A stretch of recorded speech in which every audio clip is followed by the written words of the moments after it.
Hello and welcome to another episode of the Corgi Town USA podcast. I'm Candy, owner of Corgi Town USA. In my lap is Chuckles, and with me always is our fearless executive producer co-host. Hi, I'm Catherine, and let's see. Today, Digby is hanging out with me. Everybody's here. Mortimer and Bugs is somewhere. Booger, yeah. Booger, yeah. And Chuckles, Mortimer, Hammer, Booger. That's everybody except for Wiggin. He's not here today. The non-Corgi and the Corgi committee. That's right. Yeah.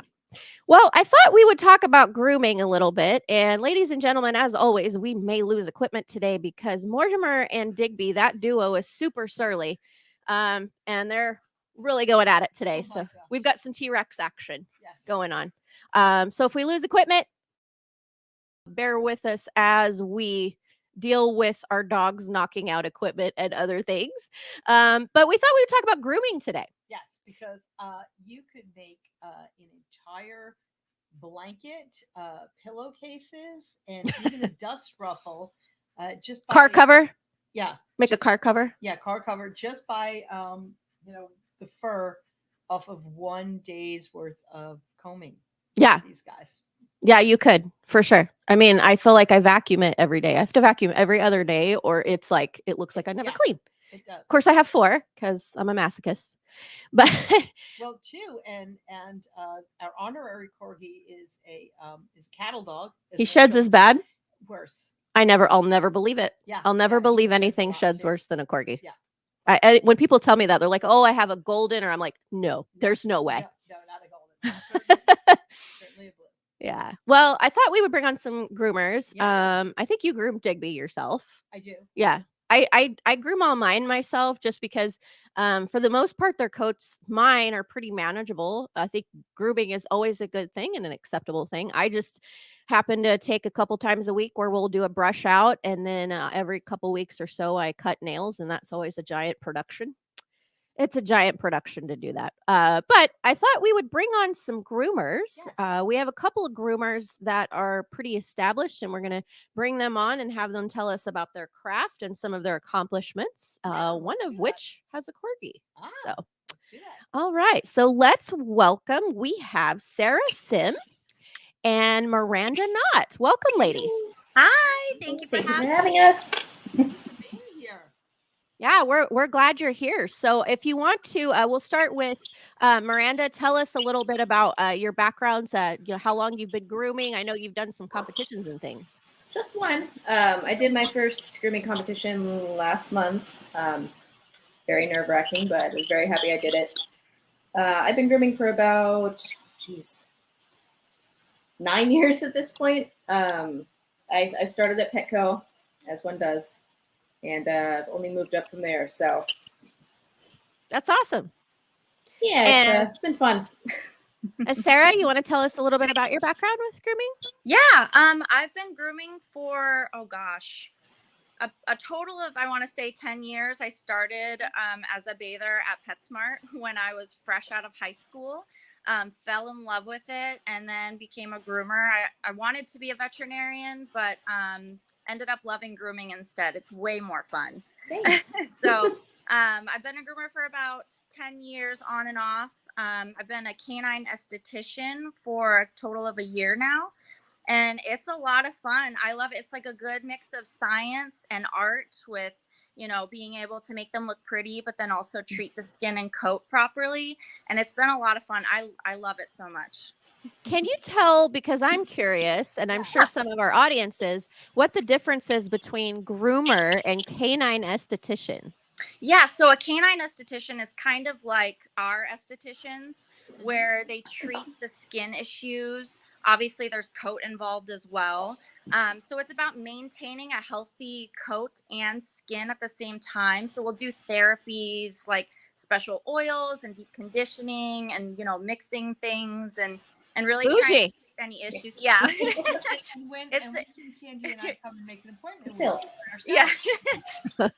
It's a lot of fun. I really love it. And you can definitely see a big difference after a few treatments, and so can the clients. And I think that is the most rewarding part, is being able to help the dog and see that relief in the client. Like, finally, I'm seeing a change. So Aw. it's definitely a lot of fun. It's very rewarding. That's awesome. Well, thank you for sharing that. I learned something already today. Good. Well, so I want to ask, this is a Sorry. question.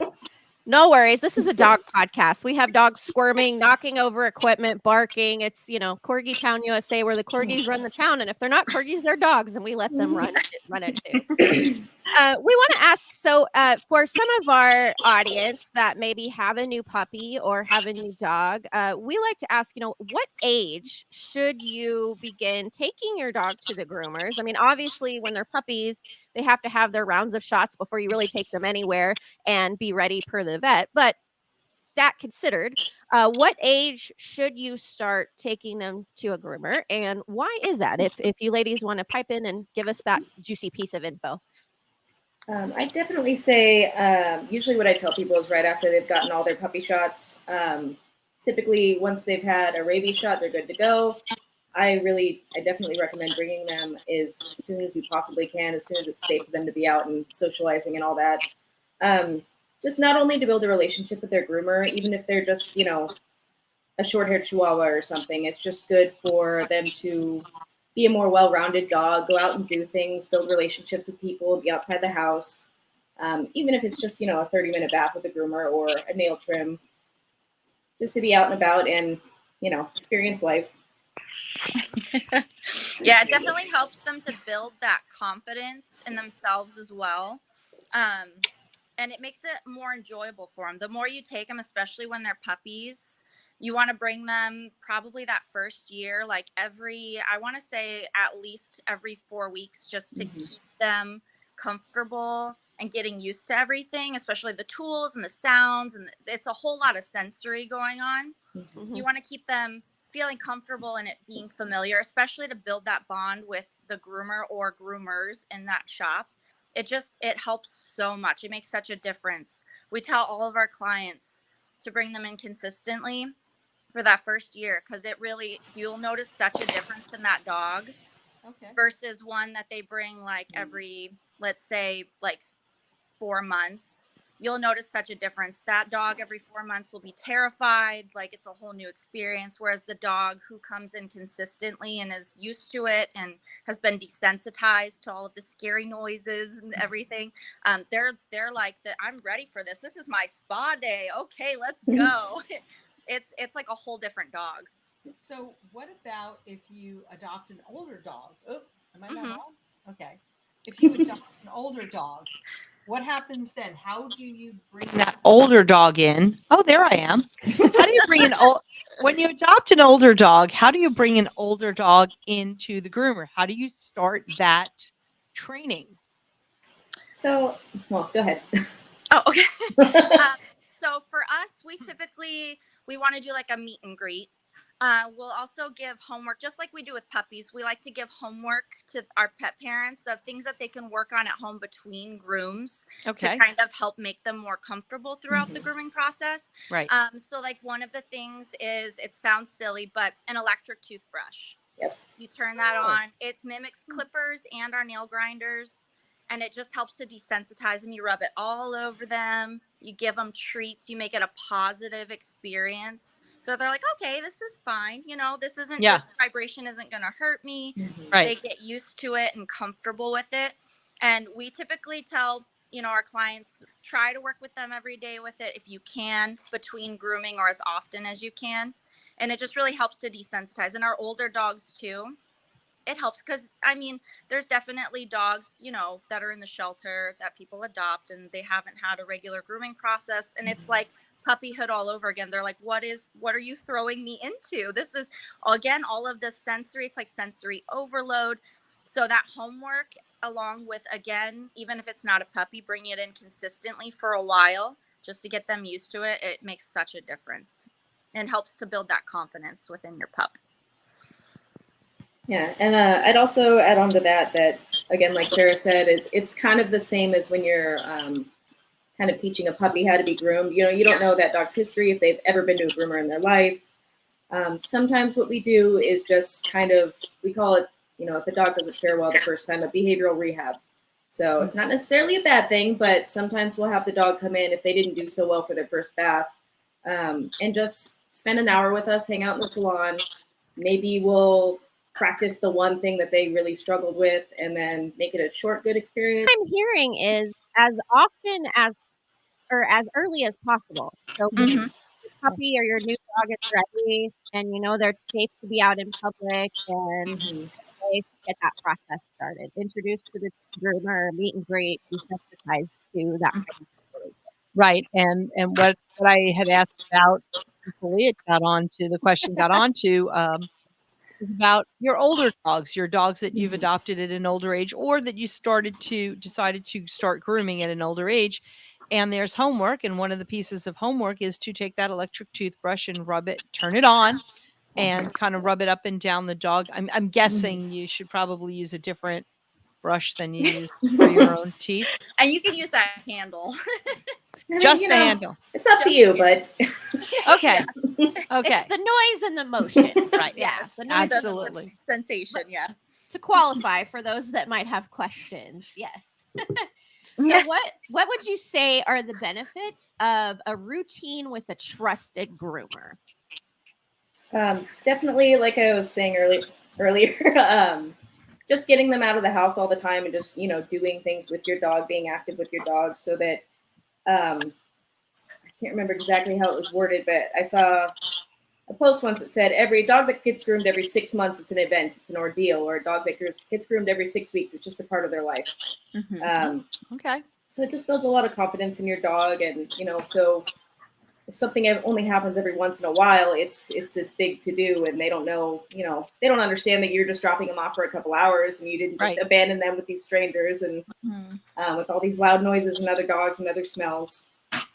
But also even if you have a dog that doesn't need haircuts or anything like that every 6 weeks, or even if they don't really need a bath or you do it at home, if I had a nickel for every time someone came in and said, "There's no way you can do my dog's nails. I can't even do their nails."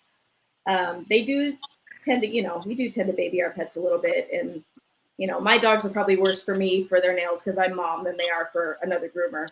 So it's just the attitude you approach it with, and hi babies, and just keep them maintained and comfortable and well-rounded.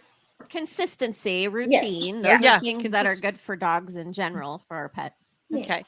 Now I have seen on occasion, and I used to work next to a groomer, nail polish on their nails, females, female dog. If the male dogs want it, there's nothing wrong with that. However they identify. That being said, is that okay for them to have that nail polish on there, especially since they're always like young, young, young, young, young with their. Typically, the products that you'll see used there are made specifically for dogs with non-toxic ingredients. So Okay. I would not recommend using your regular nail polish on your dog, because I have seen people do that. My OPI, no bueno for my dog. No. Okay, got it. Then consult with Sarah, the canine esthetician, on Yes. what materials you should be using. Yeah, definitely only use pet safe products, ones that are Of course. meant for dogs. Same with shampoos and conditioners. You Yes. don't want to use your own shampoo and conditioner. Their pH balance is totally different than ours, so it'll throw off any oils, anything. It'll cause a lot more skin irritation. Lots of things can go wrong using your own. So we highly recommend that you use pet specific products. Look into the products that you're using as well, because there are a lot of like big box stores that sell kind of crappy products Okay. that can also cause skin issues, even though it is a pet product. Right. So always look into the quality that you are purchasing for your dog. I would always recommend a hypoallergenic shampoo and conditioner Okay. if you're not too sure about your dog's skin type, because there are a lot of dogs who have sensitive skin. So it's always a safer option at home if you are bathing at home. Right. So always look for a hypoallergenic. And also a conditioning spray is great too. You always want to use a conditioning spray when you're brushing at home. It prevents breakage and helps to hydrate that coat and skin.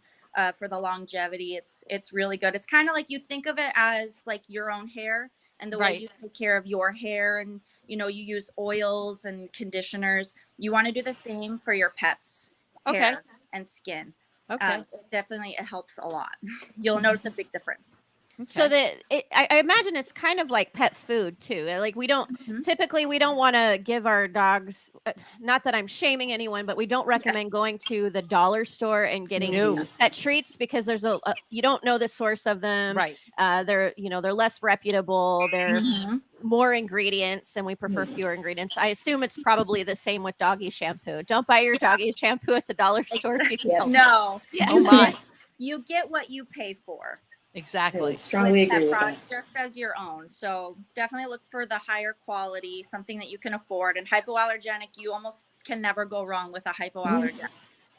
Okay. Great. Hypoallergenic. That's great. So I want to ask this if we're because as we were sharing with the audience that Kat and I kind of do our own grooming just with our corgis. I have 4, so I wouldn't be able to keep up with the schedule. We're Right. always at the vet or at the dog or whatever. So but if we're going to take our dog to a groomer, and to your point, start as early as possible and get them comfortable as often as possible. Not that again we want to shame anyone, but we talk about like red flags. It's the same when you take your dog anywhere. You want to be sure that the space that they're taking them is safe. When it comes Right. to like groomers, I would hate to use the overused red flag, but what questions should we be asking when choosing a groomer?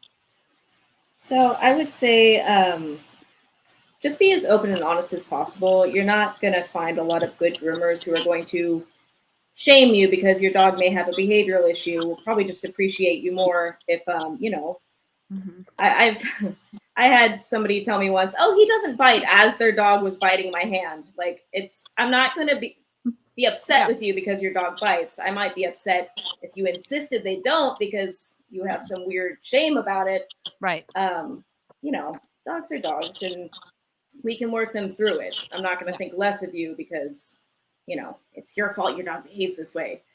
So just be open and honest. I would definitely ask, and it's totally okay to ask what products they use, what kind of treatment they're going to be doing on your dog. A lot of people will ask this, but typically, nails are included with the bath and everything, cleaning ears, all that. So if you're taking your dog in for a full groom, just assume they're getting the works. It's the only thing I would be wary of if you're bringing a dog for the first time is your groomer doesn't seem to want to know anything about your dog. Okay. They should be asking questions like, if your dog is prone to allergies, or if there's anything you think they don't particularly like, having their ears cleaned, and corgis in particular usually aren't a fan of having their nails done. So that's pretty typical, but just kind of everybody's different. Everybody has different energies. There's some dogs that the groomer has done nothing wrong in the salon, but that dog just doesn't like them. You guys just don't vibe together. So they might set them up with a different groomer. It's just like people. People have different energies and match well with others. But just kind of try to get a read off your groomer and see if they're the right fit for your dog. But yeah, I'd say other than that, just someone who genuinely seems to care about your dog in particular and what kind of quirks and things they have. Okay. I've got another question. Obviously, a podcast is evergreen and it's here forever. And the question comes to mind because Halloween is coming up. That the dyeing of the dog's hair or cats. I'm a cat person too. I have both. So the dyeing of pet hair. DYEING. People out there, do not send me hate mail. I'm gonna send you hate mail. Well, whatever. So, is it a thing? It's a thing. Is it a safe thing? Absolutely. Actually, I got Sil here's rocking some ombre ears. I love to color my dogs. I've done it for years. I only use usually vegetable-based dye, but I only use products that are specifically formulated for dogs. Okay. So again, we can find those out there or have our groomer get them for us. Yeah, I would definitely. I've seen some horror stories of people trying it at home, and that's why we get a bad rap. Is because people who use bleach that's made for people on their dogs and horrifically burn their dogs, and everybody wants to say groomers are doing this. No, we're using vegetable coloring. Yeah. So Yes, please don't ever use bleach on the dogs. Yes, Please no, don't never. ever. I barely use, I've stopped for a little bit for my hair bleaching it out because I'm usually very bright blue. So Yeah, it's really not good for us either. No, come it's to think not. of it, but we can use it safely, but not for the dogs. Don't do it for the dogs. I definitely, I've had my dogs in color almost constantly the whole time I've had them. I love doing it. They seem to love it. They like to strut around after.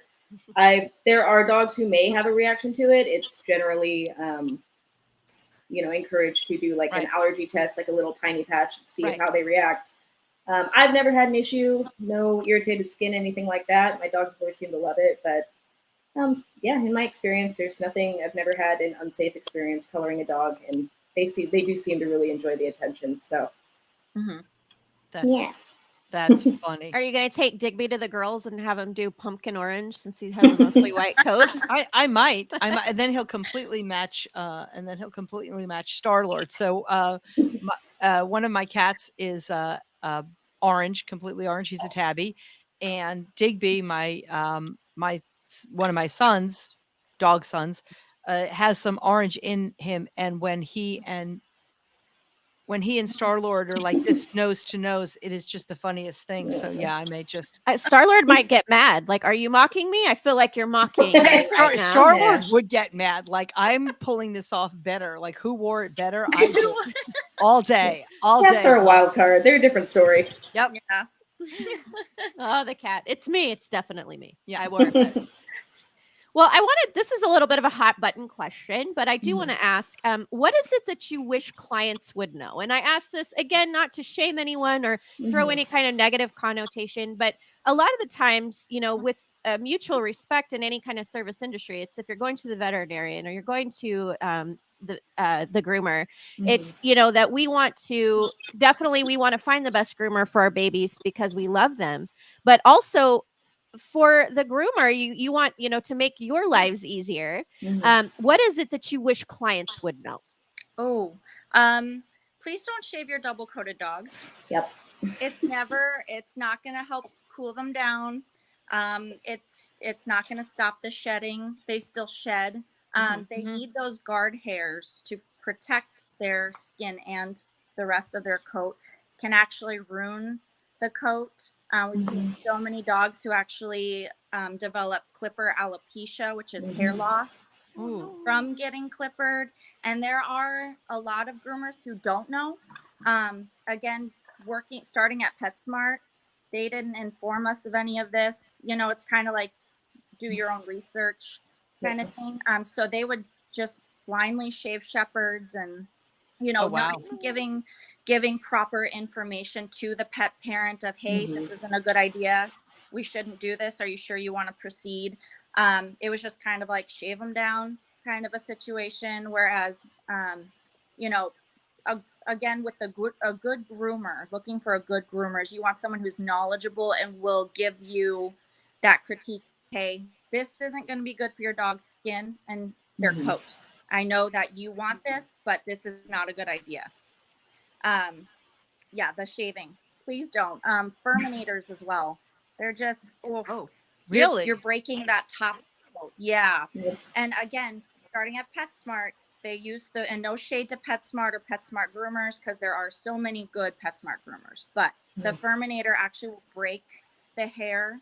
You're getting some of that undercoat out, but you're also breaking the guard hair as well, which is damaging it. So we recommend rakes and combs and brushes, and of course do those with care, because you can irritate the skin if you overbrush. But definitely Furminators they're not a good source for these sheds. And you saw that both Candy and I looked at each other, and guess what we have? We've used them. So do you recommend just a grooming tool? What do you recommend if you don't recommend the Furminator?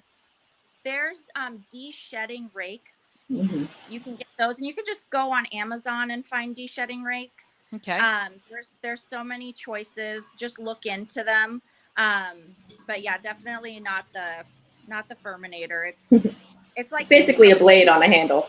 Yes. Ooh. Yeah. Okay. Yeah. Wow. Well, you've educated us today. I have been using. I will no longer be using that type of tool. I am texting Eric as soon as we Throw get it off away. here. Throw away the Throw it Furminator away. immediately. Burn it. Yeah, it's kind of criminal the way some of these things are advertised because people, again, no shade to anyone, but people just don't know better, and the way it's marketed is almost like predatory. Yeah. It's not cool. I've done Very so many like rehabs of dogs' coats that have just been ruined by like Furminator every single day. Well, I did now. So I will say this: before I'd ever used the Furminator, I did clear it with the vet, not a groomer, but the vet. And what the vet told me was it depends on a couple of things. It's safe to use, and again, we're not. I'm not advocating because I'm not going to use it based on your recommendation anymore. But the advice I was given was, she said it depends on how often you're doing it. So she said I wouldn't do it any more than once per week because you can irritate the skin, Okay. and don't push very hard. You basically she so I use it very lightly because she said just rake it across because there is the cutting motion that has. Yeah. So at least I've been using it that way. I don't just but she has told me before, the vet did, that our vet said that she's seen some skin irritation and skin lesions from people just and I'm like, why would you take it and push hard? But thank you for educating us. Yeah, thank you for educating, and also in deference to veterinarians and everything. I think it's a lot like us humans. When for me personally, if I've got to get blood tests, and sometimes my doctor will walk in and he goes, "Do you want me to take your blood?" I'm like, "Get out of here now! Like, send the phlebotomist because that's all they do all night and day." And I do not want you to attempt to find. They know how to do it, but I don't want you to attempt to find my vein. And I think the same thing is here. Yes, the vet knows what to do and what the safest practice is. And the best practice, as you ladies have just told us, is to just not use that particular product. Yeah, specialized. Specialized knowledge is always best. Yeah, like if a dog gets hurt in our salon or something, God forbid. Good. Yeah, I feel like a vet is kind of like our general doctors. They have a general knowledge of everything, but for more specific things like skin and coat, you want to go to a pet dermatologist.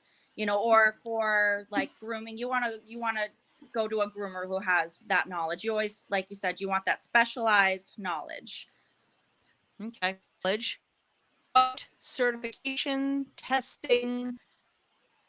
Associations we look for as parents when we take our dogs into the groom and our cats for that matter, for those of you like me who have both. You're saying what certifications and kind of things should you look for? Okay. Yeah. And are you required or not required to have? So unfortunately, grooming at this time is an unregulated industry. And so that's why it's so hard to, not wanting to shame everyone because everybody has to start somewhere and learn their craft. Of course.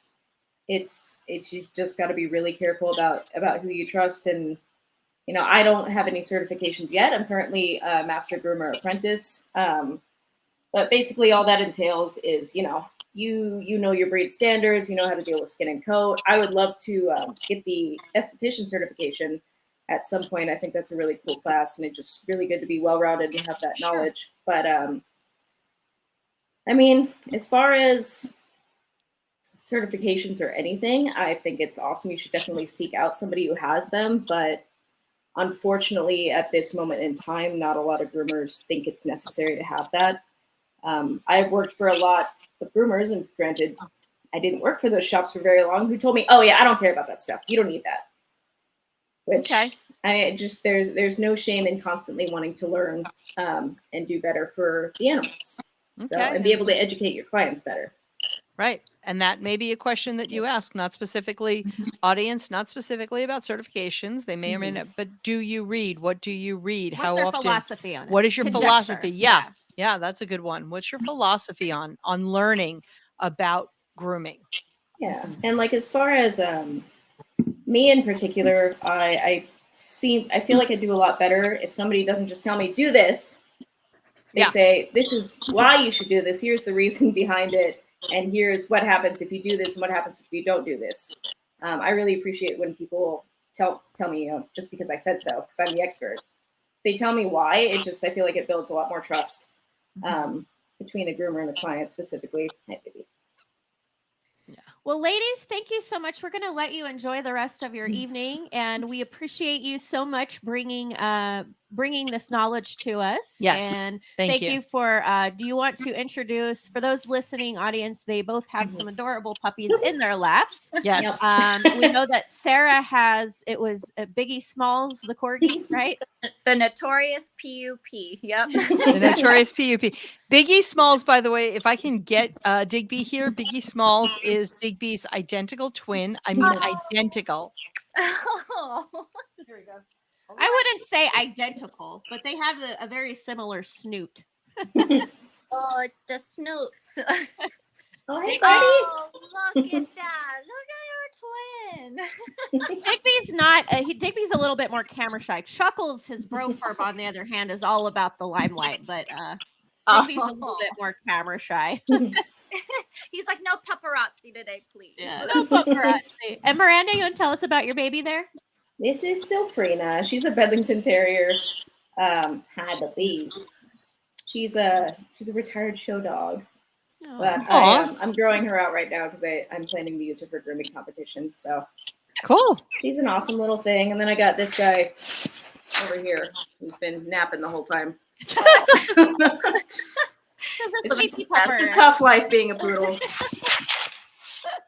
Yes. Well, thank you so much for sharing with us. We Thank you. appreciate you coming on to our show, and we hope that you have a great rest of your night. Absolutely. Thank you for having us. Thank you so much. Thanks. Thank you. Bye. Bye. So we're going to go throw our Furminator brushes in the I garbage. know. I know. And for those using it, again, we don't shame, we've been doing it, but I thought that was a really good piece of information that the ladies shared with us today, that we should be using just a grooming rake. So A grooming we'll be rake. switching And that. those few moments that I can groom the cats, I also have a Furminator and purchased a Furminator for the cats. A cat that- lets you use the Furminator on them? The, I'm kind of blown away. Yeah, well, drugs. No, the cat, every once in a while you can get 3 strokes out of it. That being said, it's going away. Yeah. It's going away. Okay. Well, we hope that you enjoyed this episode. We're here for you every Thursday, all things corgi and dog lifestyle. We hope you've learned a little bit about grooming today and what it's like to the important questions to ask to find the right groomer. We certainly have. Yes. So we hope you have a wonderful evening from Candy Cat, the entire corgi committee, Chuckles, Mortimer, Booger, Hammer, Digby, and Wiggin at home. Have a great night. Good night.